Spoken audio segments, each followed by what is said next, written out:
Welcome to Urban American Stories. Don't forget to like, subscribe to the channel, and turn on notifications. The deafening noise of a jackhammer was the first thing Roger Collins heard as he turned the corner onto Maple Street in Fairhaven, Connecticut. After 3 months in the Hartford Rehabilitation Center recovering from a serious stroke, the last thing he expected to find was a construction crew invading his 2-acre property where his family had lived for over 60 years. "What the hell is going on here?"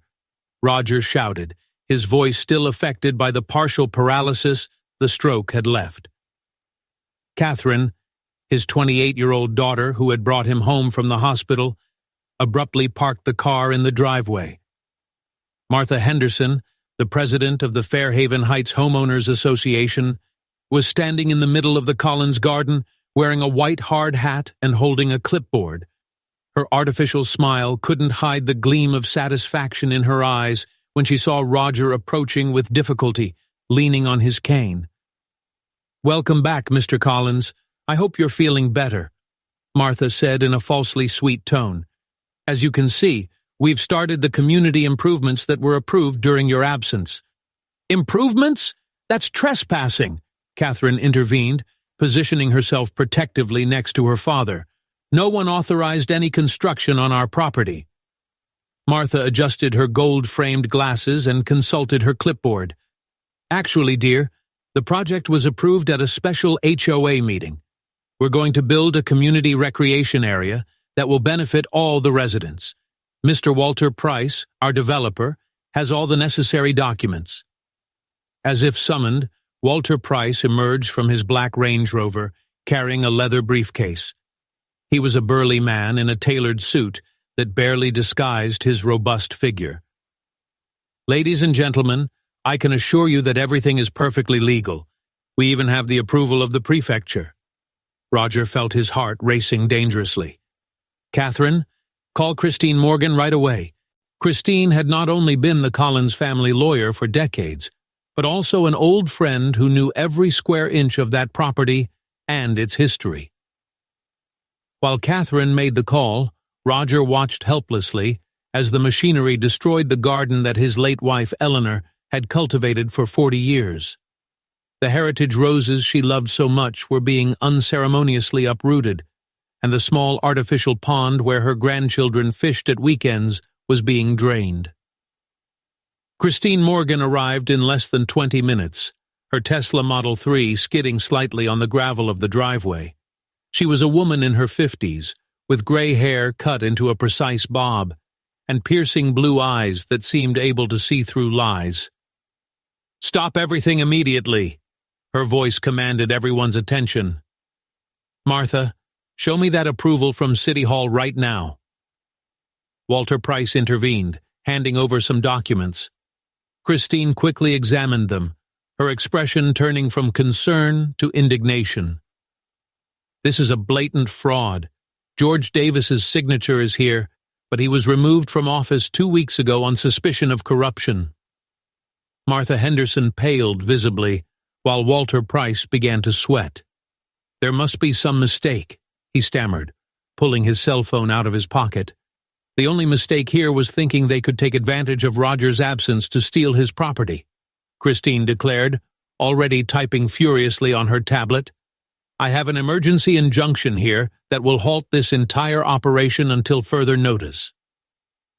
Over the next few minutes, Christine coordinated a series of phone calls, including one to the district attorney's office. The machines were turned off one by one, and the workers began to leave, leaving behind a scene of partial devastation. Roger, exhausted and shaken, sat on a bench in the garden that had miraculously remained intact. Catherine held his hand, while Christine continued her preliminary investigation. "There's something much bigger going on here," Christine muttered, analyzing more documents on her tablet. "In the last 6 months, there have been a number of suspicious approvals for similar projects on elderly or vulnerable people's properties across Fairhaven Heights." "But why our property?" Catherine asked, massaging her father's tense shoulders. "Location," Christine replied, looking to the horizon where the city center could be seen. You have the largest and best-located property in the neighborhood. With real estate prices skyrocketing in Fairhaven, this land is worth millions." Martha Henderson and Walter Price had discreetly left, but Christine was already putting together a case against them. "I'll need a few days to gather all the evidence, but I can assure you that this goes far beyond a simple property dispute. There's an elaborate scheme involving several city officials." Roger finally found the strength to speak.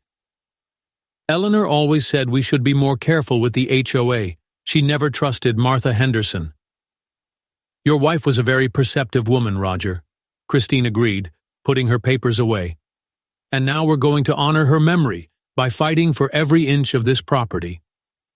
As the sun began to set over Fairhaven Heights, Roger Collins observed the damage to his garden with a mixture of sadness and determination. What should have been a day of rejoicing at his return home had turned into the start of a battle he hadn't expected to have to fight. But with his daughter by his side and Christine Morgan leading the legal fight, he knew he had a chance of winning. Catherine began making plans to restore the garden as soon as possible, and Christine was already organizing a meeting with other residents who might have fallen victim to the same scam. The fight for the Collins estate was just beginning, and it promised to reveal a web of corruption that stretched far beyond the boundaries of Fairhaven Heights. Christine Morgan spent the evening hunched over her laptop, investigating the connections between Martha Henderson, Walter Price, and public servant George Davis. The pieces of the puzzle were beginning to fit together in a disturbing way. In her office in downtown Fairhaven, the first lights of the morning found her surrounded by piles of documents and 3 empty cups of coffee. A soft knock on the door made her look up. Her assistant, Rebecca Chen, entered with another steaming cup. "You won't believe what I found out," said Rebecca, her eyes revealing a mixture of shock and indignation. "Walter Price has a history of urban revitalization in 3 other counties. In every case, he targeted properties owned by the elderly or vulnerable people." Christine picked up the documents Rebecca was carrying. "And let me guess, Martha Henderson appears in all of them?" "Not exactly," Rebecca replied, taking a seat. "She goes by different names, but I've managed to trace her front companies.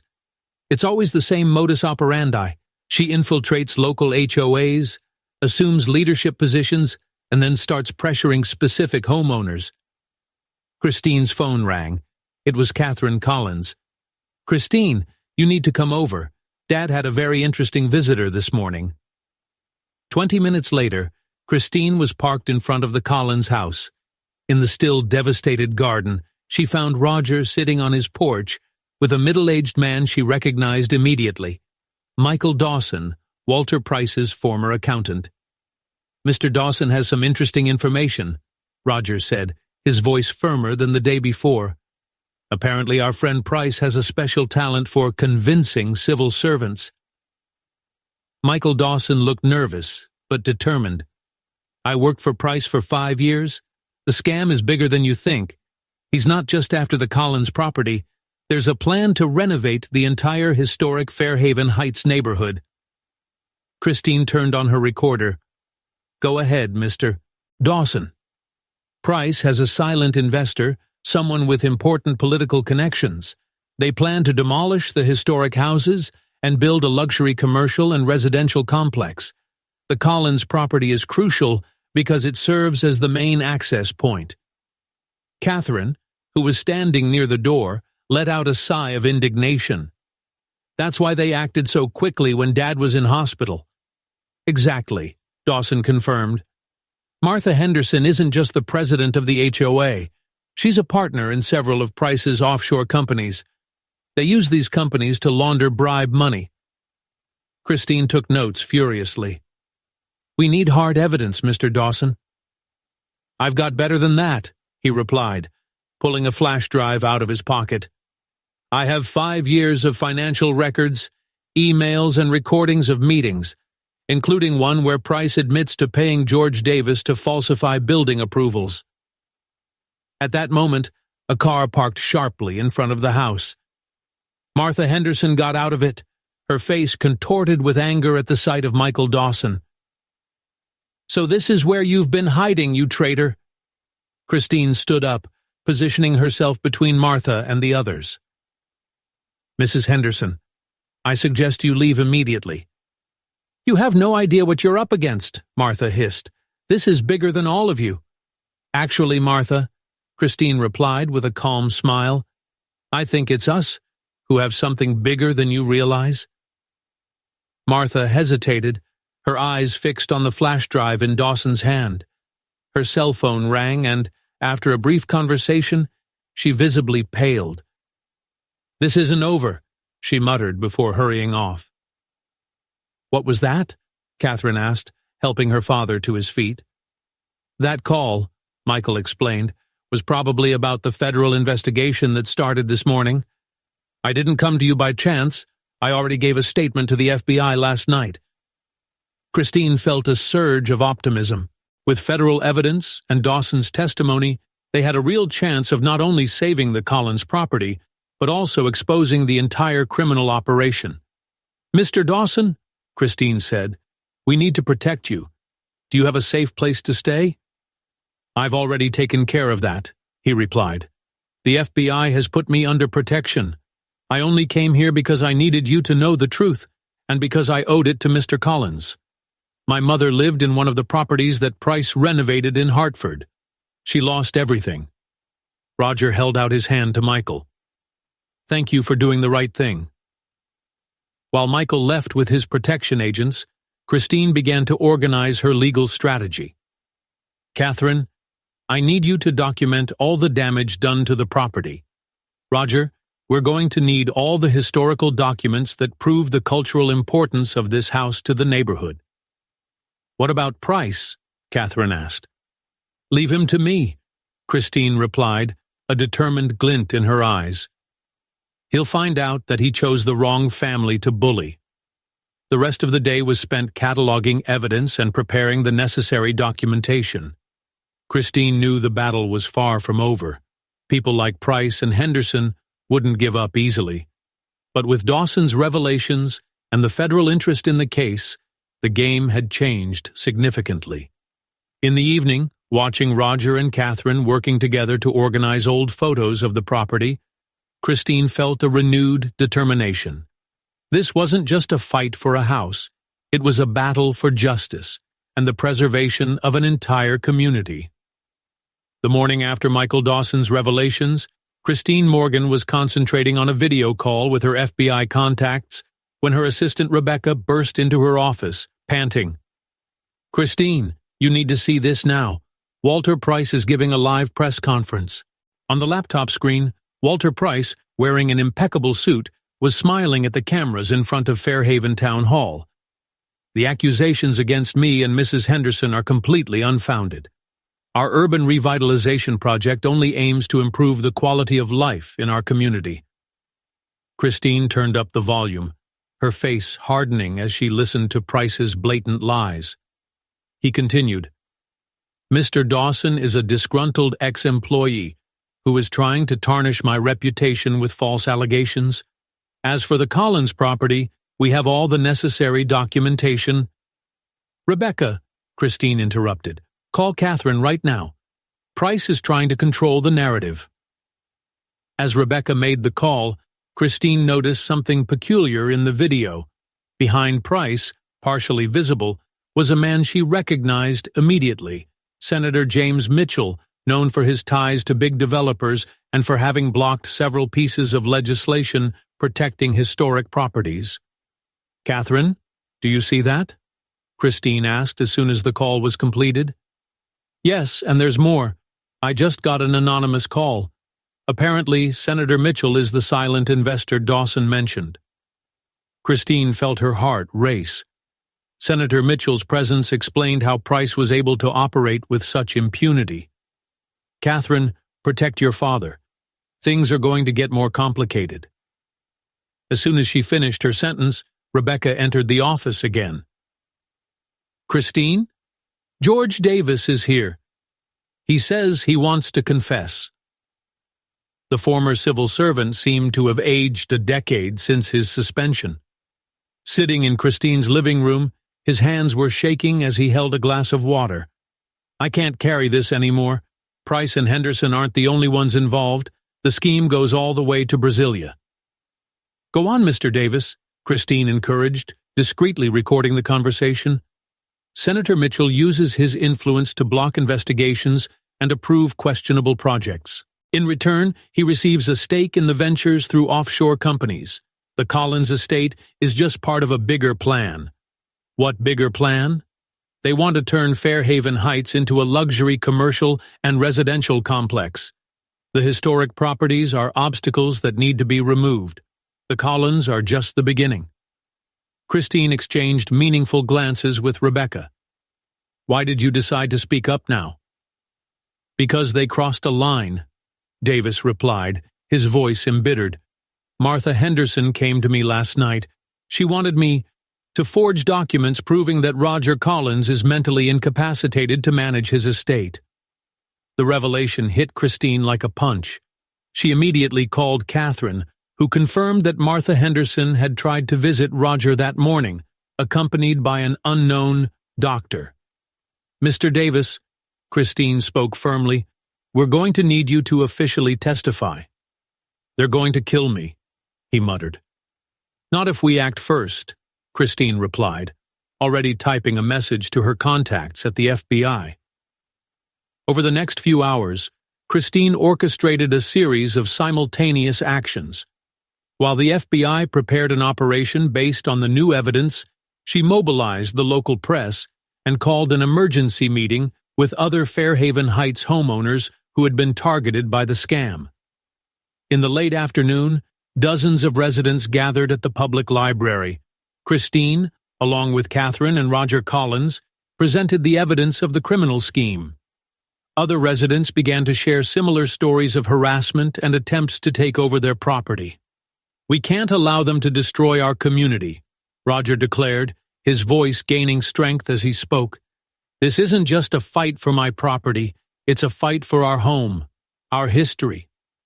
While the meeting was taking place, federal agents were executing search warrants at the offices of Price and Henderson. The siege was closing in, but Christine knew that powerful adversaries like Senator Mitchell would not go down easily. Her suspicion was confirmed when, on leaving the meeting, she found an envelope in her car. Inside were photos of her in compromising situations, clearly manipulated, along with a note. "There is still time to reconsider your involvement." Christine smiled, crumpling the threat. They didn't know her if they thought intimidation would work. She had built her career standing up to people who thought that power and money put them above the law. The next morning, the front page of the Fairhaven Herald carried the headline, "Real Estate Corruption Scheme Exposed, Federal Senator Implicated." War was officially declared, and Christine Morgan was ready for the battle of her life. Roger Collins watched the sunrise from his balcony, the construction machines still standing in his garden as silent symbols of the struggle they faced. Catherine joined him, bringing coffee. "Christine called?" she said. "The FBI is setting up a special task force. Apparently, we're not the only ones. There are similar cases all over the state." Roger nodded, his determination stronger than ever. "Your mother always said that this house was more than bricks and mortar. It's a symbol of resistance, of family." "And it will continue to be," Catherine replied, hugging her father. The battle over the Collins estate had turned into something bigger, a fight against the systemic corruption that threatened not just a house, but the very fabric of their community.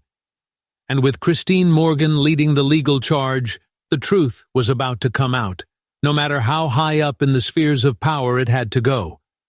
The tension reached a new level when Christine Morgan received a phone call at 3 a.m. It was Michael Dawson, his voice shaky on the other end of the line. "Someone broke into my room at the secure hotel.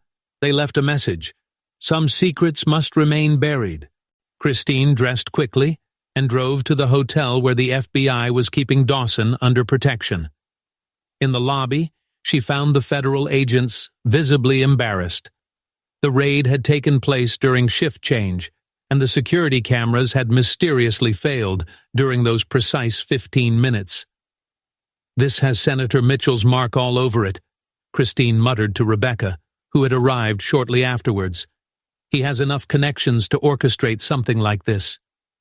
While they were examining Dawson's room, Christine's cell phone vibrated with a message from Catherine Collins. "Emergency at the estate. Come quickly." Arriving at the Collins house, Christine found a surreal scene. A demolition team was positioned at the entrance to the property, with Martha Henderson at the head, holding an official document. "Emergency demolition order," Martha announced triumphantly. "The structure has been declared dangerous by the Department of Works." Roger Collins was in his wheelchair on the balcony, Catherine beside him, both in a state of shock. "They arrived 20 minutes ago," Catherine explained. "They say they have permission to demolish the house immediately due to imminent structural risk." Christine quickly examined the document. This order was signed last night by the acting commissioner of works, Gregory Mitchell. Any relation to the senator, Martha? Martha Henderson kept her expression neutral, but her eyes betrayed a flash of concern. "Mere coincidence, I'm sure.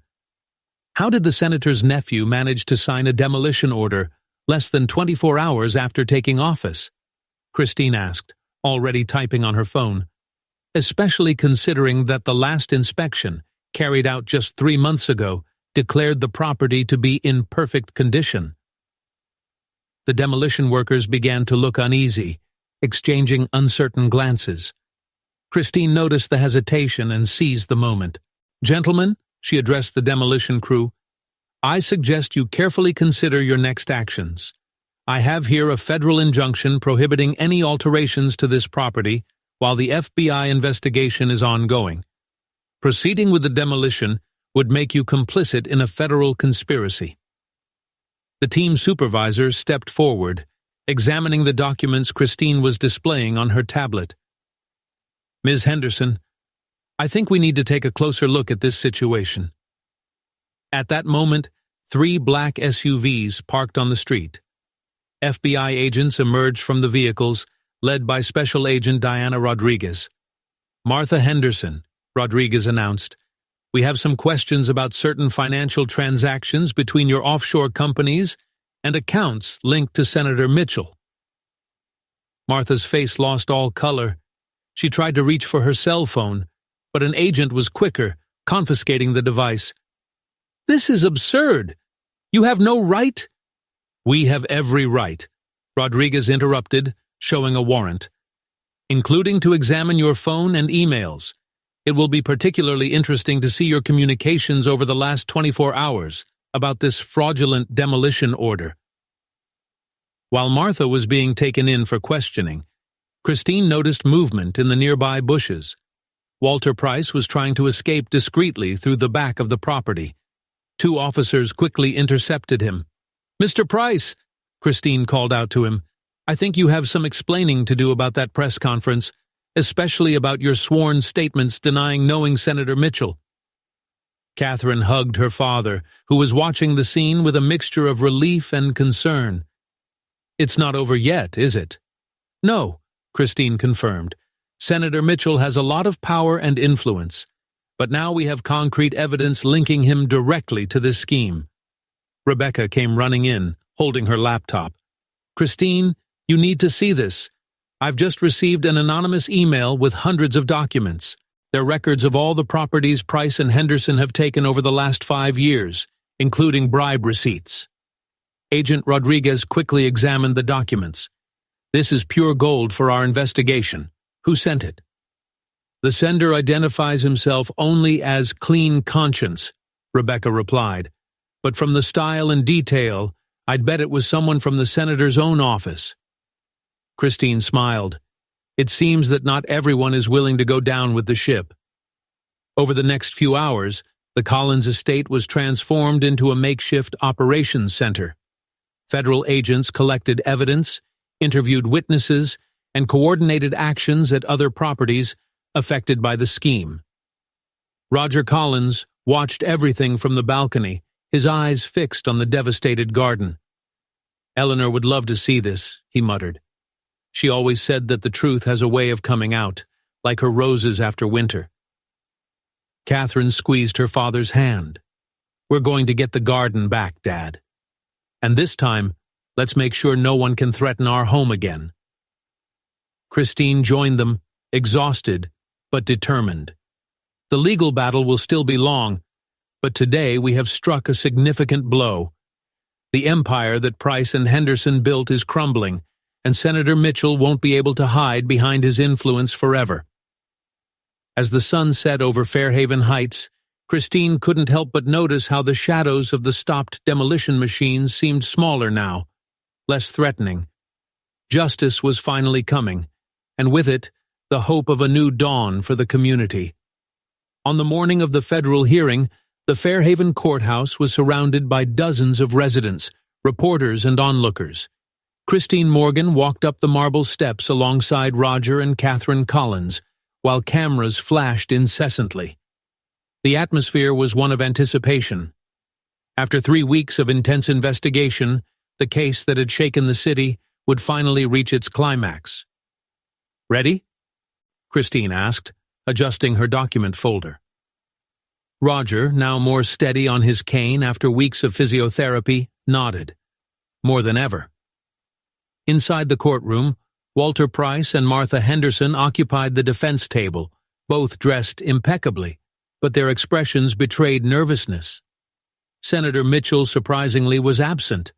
His lawyer claimed unavoidable commitments in Washington. Federal Judge Eleanor Ramirez, known for her firm stance against corruption, was presiding over the case. When everyone was settled, she began the session with a cutting remark.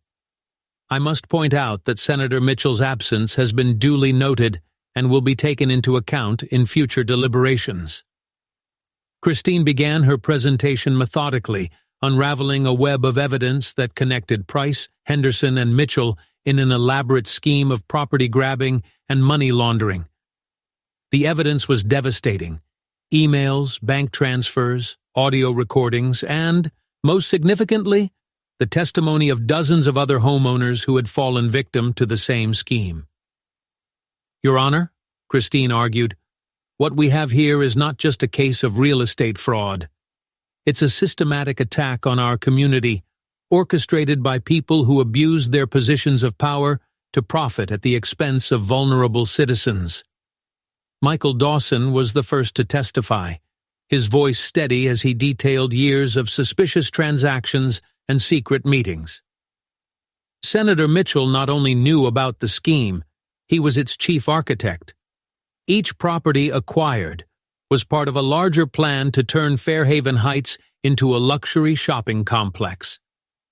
During the cross-examination, Price's lawyer tried to discredit Dawson, but each attack only served to strengthen his testimony. Christine watched with satisfaction as the jury reacted positively to Dawson's blunt honesty. George Davis was next, his confession detailing how he forged documents under pressure from Price and Henderson. "They promised me political protection through Senator Mitchell. When I tried to back out, the threats started." The most dramatic twist came after the lunch break.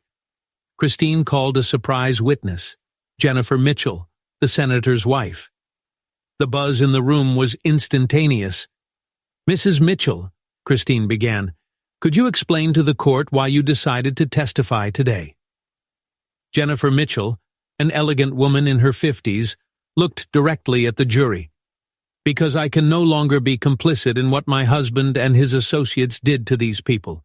It was I who sent the anonymous documents to your office, Ms. Morgan." The confession caused a stir in the room. Martha Henderson let out a small scream, while Price sank into his chair. Jennifer continued, "James spent years building this scheme. He used his political influence to block investigations and pressure public officials.